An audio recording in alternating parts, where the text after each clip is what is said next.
At nahihilig na nga talaga tayo sa ganitong luto ng isda. For today's video mga kapares, samahan niyo naman po ako. Napakasimple at napakadali lang ding lutuin. Sa mga nag-iiwas-iwas sa mamantika at hindi mo na kailangang igisa, nakabili nga pala tayo ng isdang alumahan. At syempre sasamahan din natin yan ng kalabasa at meron din tayong dahon ng malunggay. Napakabilis at napakadali lang po ng ating lulutuin. Naghiwalan tayo ng ating sibuyas pati na rin ang luya. At kayang-kaya din ng budget natin to dahil yung 200 pesos ko ay hindi pa natin naubos. May sobra pa. Kaya mura na at masustansya pa. Napakadali pang lutuin. Kaya eto, simulan na natin sa kawali na may tubig. Nilagay ko na yung sibuyas, luya, pati na rin yung kamatis at nilagay na rin natin yung ating tanglad. Tatakpan lang natin yan hanggang sa kumulo at pakuluin lang natin ang gusto hanggang lumabas yung kanyang aroma. At pagkatapos pwede na nating ilagay yung ating kalabasa at pakukuluin din po natin yan ng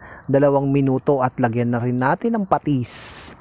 At matapos nga yung kumulo at pagkatapos pwede na natin agad ilagay yung ating isdang alumahan. Kaya sa mga nagkakaedad dyan at sa mga health conscious na, ito na yung kanilang niluluto. Sa mga nakaka-relate dyan, kaya samahan pa natin yan ang 2 siling haba. At pagkatapos tatakpan ulit natin yan ng ilang minuto. At pagkatapos ngang kumulo yan, ang kanyang pampinali, ilagay na natin ang dahon ng malunggay. At tinakpan ulit natin yan at pinakuluan lang. At pagkatapos, ito na nga mga kapares, nakaluto na naman tayo ng ating pananghalian. Kaya makakahigop na naman tayo ng sabaw at bagay na bagay ito sa maulan na panahon. Kaya kapag nagmamadali ka talaga, ito na lang ang lutuin mo, sigurado.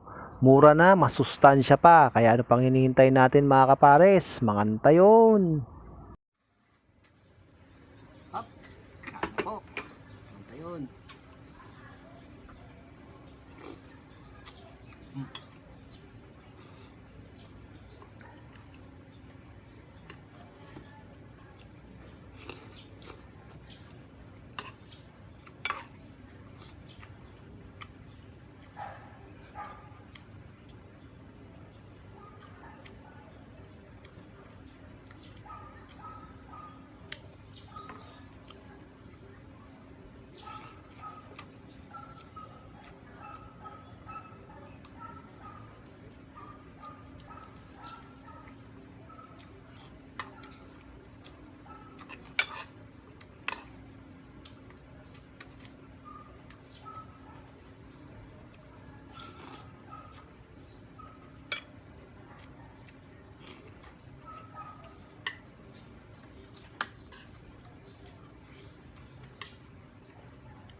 Wow.